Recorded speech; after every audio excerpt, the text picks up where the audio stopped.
Hi everyone and welcome back to Tokyo on Fire. Today is April 25th, 2017. Today I'm joined by Michael Cucek, as usual. Thank you, Michael.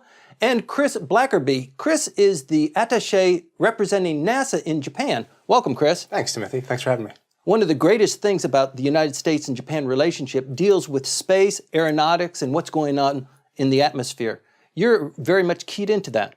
Yeah, it's really exciting. You know, so there's only 3 NASA representatives overseas. Worldwide, three of us. So I'm here in Japan, and I represent NASA not only in Japan, but in all of Asia. And most of that work is done in Japan, as you would expect. We also have somebody based in Moscow and somebody based in Paris. So just by that alone, it can tell you the importance of Japan to the relationship that NASA has internationally in space. So we cooperate with Japan on basically everything we do. Every aspect of what NASA does, we have some form of cooperation with Japan. So it is really a vital partnership. You know, Japan, for example, NASA does aeronautics research, trying to make planes faster and safer and more fuel efficient and quieter. We do research with Japan on that. NASA does earth science research, where we have satellites that look down to study the climate. Infrared, the weather. Looking at rising elevations, looking at salinity in the ocean, looking at precipitation around the globe. We do missions with Japan on that. We do space science missions. You know, Hubble Space Telescope is the most famous, but we do all sorts of space science missions. That's old school now, isn't it? That's old school, and we're building a new one now. Yes, it's very exciting. Called the James Webb Space Telescope, and that's going to launch in a couple of years. It's going to be much bigger. It's going to be able to tell us so much more about the universe. It's a really exciting project. So yeah, we do that stuff. We do with Japan. We do cooperation on planetary science. Japan is the only country that has gone to an asteroid and returned pieces back to Earth. I mean, an incredible capability, right? And so now they're doing a second mission. The first mission was called Hayabusa. The second mission, wait for it, Hayabusa 2.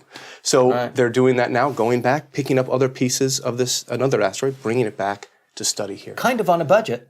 Yeah, I mean, so overall, Japan's space budget is about 1/10 of what NASA's is. So Japan's overall space budget is about, roughly translated, $3 billion US. The civil space side of it, JAXA's side, is about $1.6 billion. NASA's, on the other hand, is close to 19 Have they kind of relegated the manned mission part to NASA, and they're just basically doing earth sciences, aeronautics, and space development? So in launching, Japan doesn't launch any humans from Japan. Japan has launch sites. They have 2 launch sites, both in the area in Kyushu, and they launch satellites. They launch a capsule that goes to the space station, the International Space Station, that brings cargo up to the space station. Snail mail. Yeah, kind of, yeah. Okay. Flying snail mail. So they launch food, cargo up to the space station. They've doing their 7th one coming up later this year. It's called the HTV. So they're relatively small packages, because I remember the Soviets were doing it. Sometimes they would lose it, and then they would end up eating ramen for a week up in space, right? So that these deliveries are pretty vital. Right. Yeah. And the Japanese one is actually pretty big, and it delivers these special lithium batteries that are up there that are really vital to the station. So we rely on Japan, very much in terms of space station. So your question about have they relegated the human spaceflight aspect to NASA? The launch aspect certainly, but Japan has had astronauts. We had they had an astronaut come back at the middle of last year. They're having another one go up toward the end of this year timeframe. They've had a commander of the space station before. So in terms of number of astronauts launched, Japan is there in the top few in the world, along with a few European countries, China, the US, Russia, of course. But so they are intimately involved in every aspect of what we're doing in space, and it's just a vital part of our cooperation overall. Michael, you spend a lot of time in outer space. Well, figuratively, yes. But I do. I'm interested, really, particularly in the H3 project. I mean, that project, which I don't know to which extent NASA is cooperating with that. So we don't have direct cooperation on any of their launch vehicle development projects. We've launched satellites on Japanese rockets, and the H3 is the next generation heavy lift launch vehicle that Japan is building. They've had the H2, the H2A, they have the H2B, various sizes, various capabilities of launch, and now they're building the H3. It's a tough market to compete in, though. And Japan is hoping that they're going to be able to compete. They're going to be able to sell, space capacity on these launch vehicles. But the cost is expensive. The cost to launch on one of these, if you have a big payload that's going to launch, it's in the mid-100 millions, 130, 140 million. It's pricey. And there's a lot of competition out there. When you look across the world, you've got national competition in India and in China and Europe. And then you've got the new thing is the space businesses, the Elon Musks of the world, who are launching at even a cheaper rate in a lot of cases. So it's going to be tough for the H3 to compete, but Japan says that they will. They said they're looking to lower the costs significantly from the current cost of the H2B. They're going to do that on efficiencies in production and on scale, trying to launch, at least 6 or 7 times a year, which is a pretty significant cadence for Japan. Right. Well, the thing is, the Abe administration is fully behind it. I don't know about the cost-cutting aspects. I'm never sure about that, especially when we're talking about paying Japanese labor. But in terms of government support, this government is fully behind it. And that's in the headwind of seeing all the private sector efforts, as you described in the United States in particular. That would normally preclude getting involved in this kind of thing. Right. It is one of the highest priorities in terms of Japanese space policy investment is the development of this H3.